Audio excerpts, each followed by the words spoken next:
Hello friends, आज हम पढ़ेंगे दोस्तों एक पोयम जिसका नाम है द लोटस, जिसे लिखा था तोरू दत्त ने।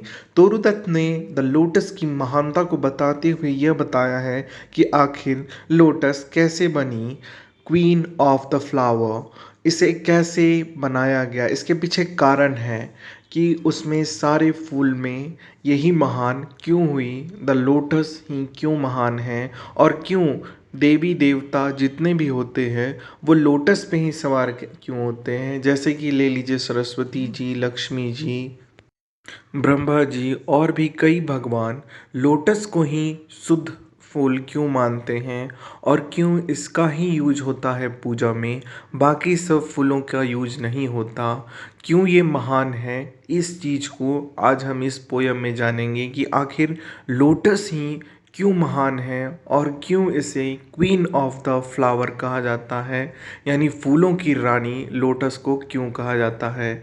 इस पोयम में हमें 8 लाइन की एक स्टैंजा मिलेगी और एक 6 लाइन की, और ये हमेशा होता है पैट्रियोकल सोनेट में, जो कि 14 लाइन्स की होती है सोनेट। इसे डिवाइड किया गया ये तो मैं आपको बता चुका हूँ। राइमिंग स्कीम इसकी है A B B, A A, B B A, C D C, D D C. इसमें पर्सोनिफिकेशन और स्माइली यूज हुई है, और इस पोयम में पोएट दो चीज़ों को कंपेयर करेंगे, फूलों को कंपेयर करेंगे और बताएंगे कि आखिर लोटस क्यों महान है। इसमें तोरू दत्त जी ने अलग अलग फूलों को कंपेयर किया है और लोटस से इनका कंपैरिजन किया है कि आखिर लोटस क्यों महान है। तो आइए हम पहले तोरू दत्त के बारे में जानते हैं। तोरू दत्त जो थी उनका जन्म हुआ था 4 मार्च 1856 में और इनकी डेथ हो गई थी 30 अगस्त 1877 में। यह एक एंग्लो इंडियन पोइट थी। इन्होंने बंगाली में काफ़ी सारे लिटरेचर ट्रांसलेट किए और ये one of the finding figure of Anglo Indian literature थी, यानी इन्हें खोजा जाता था इंडियन लिटरेचर में। इनकी फेमस बुक्स या पोएम्स या वर्क्स को ले लिया जाए तो वो हैं a sheaf gleaned in French fields, ancient ballads and legend of Hindustan जैसे कई इम्पोर्टेंट वर्क्स तोरू दत्त ने अपने जीवन काल में दिए। तो ये थी तोरू दत्त। आइए अब हम लाइन बाय लाइन पोयम को पढ़ते हैं और जानते हैं कि तोरू दत्त ने इसमें क्या लिखा है। फर्स्ट की 4 लाइनों में पोइट लिखती हैं, Love came to Flora asking for a flower that would of flowers be undistributed queen. The lily and the rose long, long had been rival for that high honor, birds of power. तो love came to flora, यानी एक flora नाम की कोई है, उसके पास love आता है, यानी कि गॉड आते हैं और आस्किंग फॉर अ फ्लावर, और कहते हैं कि एक फूल दो। That would of flower be undistributed queen, और वो फ्लावर बन जाएगी फूलों की रानी, तो वैसा फूल मुझे देना फ्लोरा, ऐसा गॉड कहते हैं। अब फ्लोरा जो होती है वो कहती है the lily and the rose long long had been rival that high honour blond of power. Flora क्या कहती है, लिली और रोज जो है वो बहुत लंबे समय से इस ऑनर को पाने के लिए तड़प रहे हैं कि मैं बनूंगा या मैं बनूंगी क्वीन ऑफ फ्लावर्स। तो इन 4 लाइनों में पोएट यह कहते हैं कि भगवान खुद आते हैं फ्लोरा नाम के पास और फ्लोरा को कहते हैं कि तुम चुनो एक फ्लावर जो कि क्वीन ऑफ फ्लावर बनेगा, और फ्लोरा कहती है कि लिली और रोज़ इस कंपटीशन में सबसे आगे हैं और वो बहुत ही उत्सुक हैं बनने के लिए क्वीन ऑफ द फ्लावर। इसके बाद आगे भगवान क्या कहते हैं या फिर फ्लोरा क्या कहती है वो हम जानते हैं नेक्स्ट की 4 लाइनों में। नेक्स्ट की 4 लाइनों में पोइट लिखती हैं, had sung their claims, the rose can never tower like the pale lily, with her Juno mane, but is the lily lovelier? Thus between the flower faction rang the sterif in Psyche browser.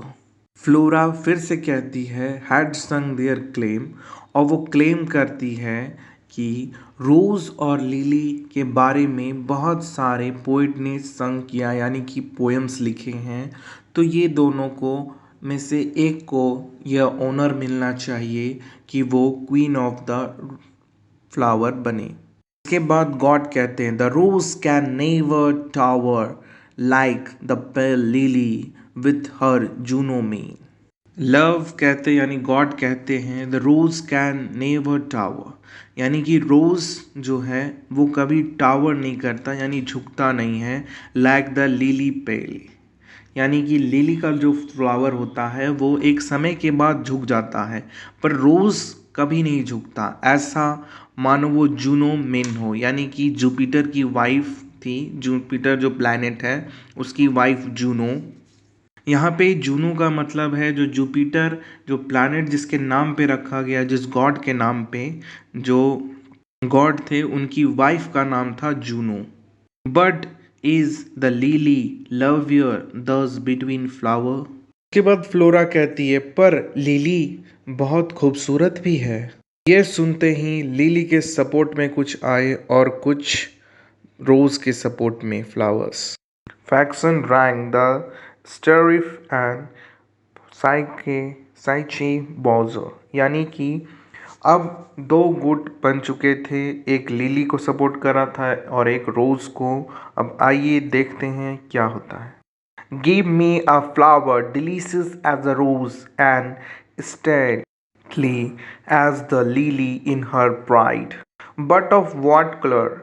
Rose red, love first choose. They prayed, no lily white or both provide. Give me a flower delicious as the rose.